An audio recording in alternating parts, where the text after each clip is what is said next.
কিরে মামা আইয়া সিনাই বাজে ছিল হন রাহে না কিছু জন্য তুমি যদি উন্নি আরেকটা এ টেলিফোন আরেকটা তখন জাল লাগবে না যাইতে তো কিছু কথা কই শুন। কি হইছে কো তোর মাসিক বেতন কত? কিরে মামা হঠাৎ করে তুই এই কথা কইতেছ আগে তো কোনো সময় কইতি নে আমার দরকার আছে। আমার পরে মাসে 7-8 হাজার টাকা। তোর বেতন কত? কিরে মামা তুই তো জানোসই আমি বেকার তাও হইতে হইতে এই প্রশ্ন কিসের জন্য করো তোমরা এটাকে কিসে আলোচনা করতেছো সবাই? আরে কইও না আমরা কি করি কি না করি ও জিজ্ঞেস করতেছি কেন ইয়াসিন হঠাৎ এই প্রশ্ন কিসের জন্য? তোমার বেতন কত মাসে? আমার এই তো মাসে পরে 18-20 হাজার টাকা পরে। ইয়াসিন হঠাৎ এই প্রশ্ন কিসের জন্য? গরু আর কইও না মেয়ে, মাসে 1.5 লাখ টাকা আমার খরচ আছে। তোমাকে লগে চললে আমার ভবিষ্যৎ অন্ধকার। থাকো তাই যে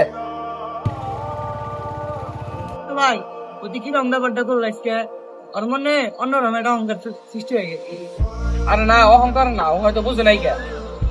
ভাই মনটাও নষ্ট করে দিই আচ্ছা চলো তোমাকে আমি একটা জায়গায় নিয়ে যাবো, ওই জায়গায় গেলে মনটা ভালো হয়ে যাবো গা। চলেন গাইটা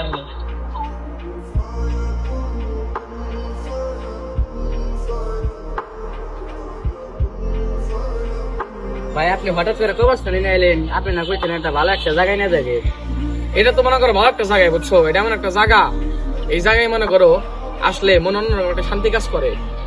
তুমি দেখো, তুমি যে বললা না ইয়াসিনের কথা যে আমি তো অহংকার কাজ করছে, বুঝছো?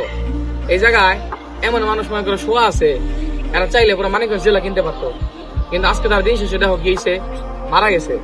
মানে তাদের হাতে মানে শুধু আমল ভাব ভালো কাজ ছাড়া এরা কিছুই নিয়ে যাইতে পারে না, বুঝছো? ওই দিন শেষে আমাদের মানে পরিচয় কি, টাকা পয়সা যাই থাকুক, মানে আমাদের পরকাল জানি ভালো হয়, সাথে জানি আমরা ভালো কিছু আমল নিয়ে যেতে পারি, আর হইলো মানুষের দৌড়াদানির সাথে থাকে, বুঝছো? এটা আমাকে বড় পাওয়া শেষকালের জন্য, তাছাড়া অন্য কিছু না। ইয়াসিন আজকে বুঝে নাই গে, আমাকে উচিত আরে বোঝানো, বুঝছো না?